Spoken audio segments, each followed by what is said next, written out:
一个没有冬天的国家。当有人提出参加冬奥会，人们的反应是这样的、这样的，还有这样的，因为他们国家是牙买加，属于热带雨林气候，这里从不下雪。小帅是短跑高手，在奥运选拔赛上被旁边的人绊倒，失去了参赛资格。他不甘心，恳求领导重新选拔，领导拒绝了。这时，一张照片引起了他的注意。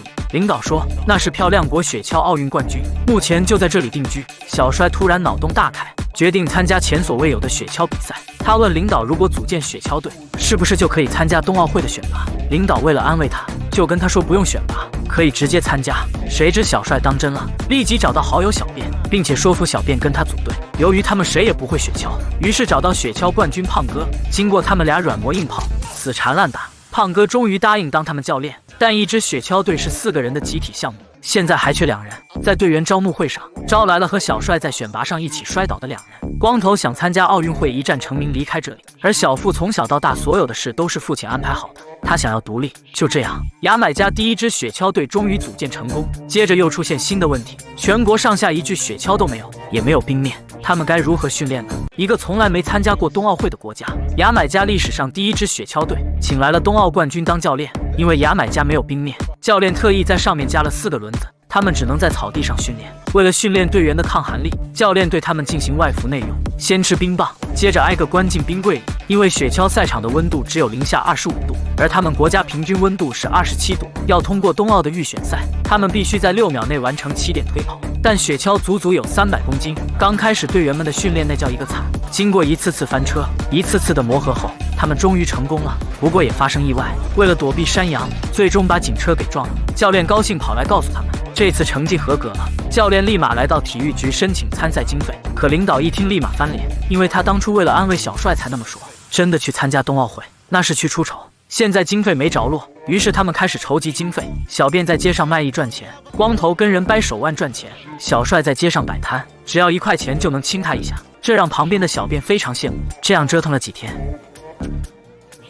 他们才赚到1000。这时消失好几天的小付回来了，从包里倒出好多钞票，原来他是背着父亲偷偷把车卖了。就这样，他们来到了冬奥会举办地，一出机场就把他们冻得够呛。当地气温是零下25度。教练去报名时，工作人员非常吃惊，牙买加居然有雪橇队，还跟教练说了比赛规则。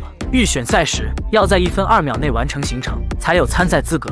可是直到现在，他们连一台真正的雪橇都没有。教练只能厚着脸皮找到朋友，打出感情牌后，朋友才同意借一具雪橇。最后朋友问了一句，他们能在冰上走吗？果然，他们在冰面上就成这样了。教练让他们用脚趾发力，虽然他们在短跑方面很厉害，可到冰面就没招了。教练很无奈。很快，训练开始了。当他们来到赛场时，时间好像停止了。这4个黑人抬着与众不同的雪橇来到赛场，所有人都看呆了。他们是首支参加冬奥会的黑人国家，往往第一个吃螃蟹的人都需要付出足够的勇气。这是他们第一次在冰面上训练，由于太过于紧张，结果追着雪橇跑，最后还登上报纸头条。晚上在酒吧里被其他国家队嘲笑，最后发生了群架。教练告诉他们，要想合格就要好好自省一番，我们不是来被人嘲笑的。他的话深深打动队员们。天还没亮，队员们就来到教练的房间，接着开始加练，知道自己的不足，训练得更加努力，每天都在进步。很快就到了预选赛，教练为他们准备了礼物，因为今天他们代表不是自己，而是自己的国家。谁知组委会故意刁难，临时把及格时间从1分2秒改为1分整，但这并没有影响他们的表现。到达终点后，屏幕上出现59.46秒，他们通过了。4人正在庆祝时，组委会又出幺蛾子，说他们不合格。教练气冲冲跑到会议室，问为什么不合格，结果被告知，因为牙买加雪橇队没有国际比赛经历，所以不合格。面对故意刁难，教练痛斥他们为什么要排斥黑人参加雪橇比赛。不管是第1名还是最后1名，他们有权代表自己国家，那是每个运动员最大的荣耀，也是奥林匹克精神所在。在场的人被说得无力反驳，最后组委会同意他们参赛。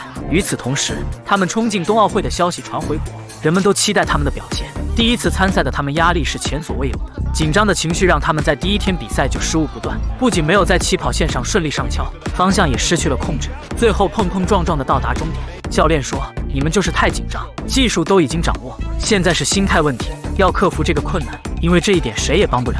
第2天，4人唱着牙买加特色的歌来到赛场，果然克服了紧张的他们不负众望，最后取得56.53的成绩，从28名以下升到第8名。这天是最后的决赛，他们超前的速度完成推跑，4人配合默契，快速通过弯道，一点也不像第一次参加冬奥会。眼看就要到终点，可意外发生了，一颗螺丝突然松了，在高速行驶中脱落，最后在一个弯道里侧翻，滑行了几十米后才停了下来。就在所有人都以为就这么结束时，4人抬着雪橇向终点走去。这就是奥林匹克精神，他们赢得对手的尊重，人们为他们鼓掌。4年后，牙买加雪橇队重返冬奥会，获得了平等的对待。